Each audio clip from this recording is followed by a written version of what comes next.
बिटिया कुछ है क्या खाने को? दोपहर 3 बजे के आसपास रामेश्वर बाबू ने बहू के कमरे में आवाज लगाते हुए कहा। आकार ये भी कोई वक्त है खाने का, और अभी 11 बजे दिया था ना दूध वाला दलिया, फिर अब 3 बजे हैं। जो रोटी सब्जी बनाई थी खत्म हो गई है, और आपको कोई काम तो है नहीं सिवाय खाना खाने के।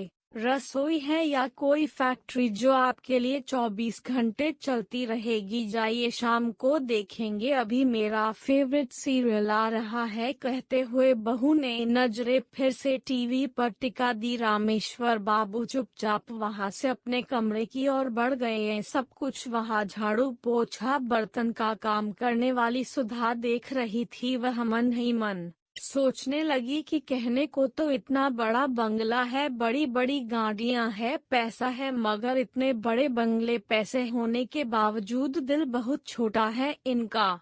जो अपने घर के पिता तुल्य ससुर जी की सेवा नहीं कर सकते, कम से कम उन्हें भूखे पेट तो मत रखो। काश अगर मेरे ससुर जी होते तो मैं पिता की भांति उनकी सेवा करती।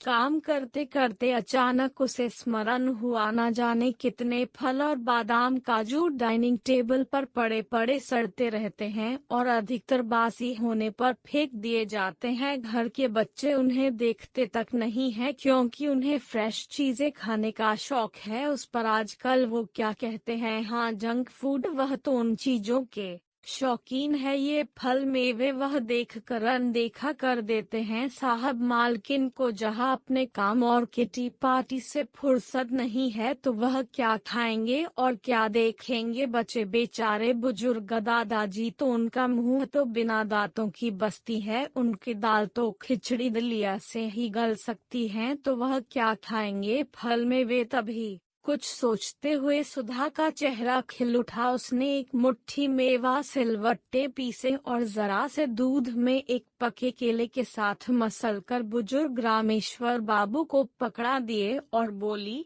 बाबूजी चुपचाप खा लीजिए, आपको भूख लगी है ना?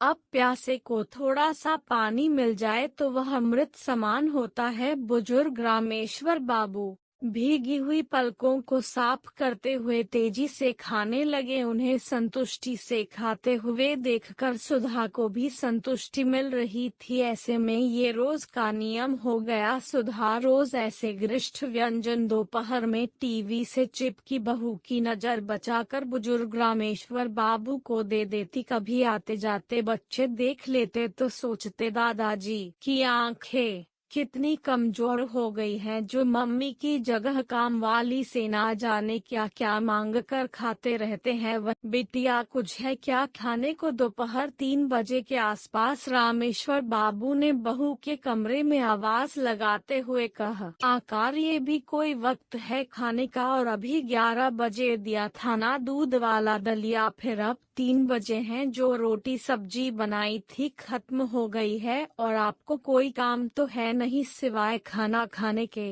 रसोई है या कोई फैक्ट्री जो आपके लिए 24 घंटे चलती रहेगी? जाइए शाम को देखेंगे, अभी मेरा फेवरेट सीरियल आ रहा है। कहते हुए बहू ने नजरें फिर से टीवी पर टिका दी। रामेश्वर बाबू चुपचाप वहां से अपने कमरे की ओर बढ़ गए हैं। सब कुछ वहां झाड़ू पोछा बर्तन का काम करने वाली सुधा देख रही थी। वह मन ही मन सोचने लगी कि कहने को तो इतना बड़ा बंगला है, बड़ी बड़ी गाड़ियां है, पैसा है, मगर इतने बड़े बंगले पैसे होने के बावजूद दिल बहुत छोटा है इनका। जो अपने घर के पिता तुल्य ससुर जी की सेवा नहीं कर सकते, कम से कम उन्हें भूखे पेट तो मत रखो। काश अगर मेरे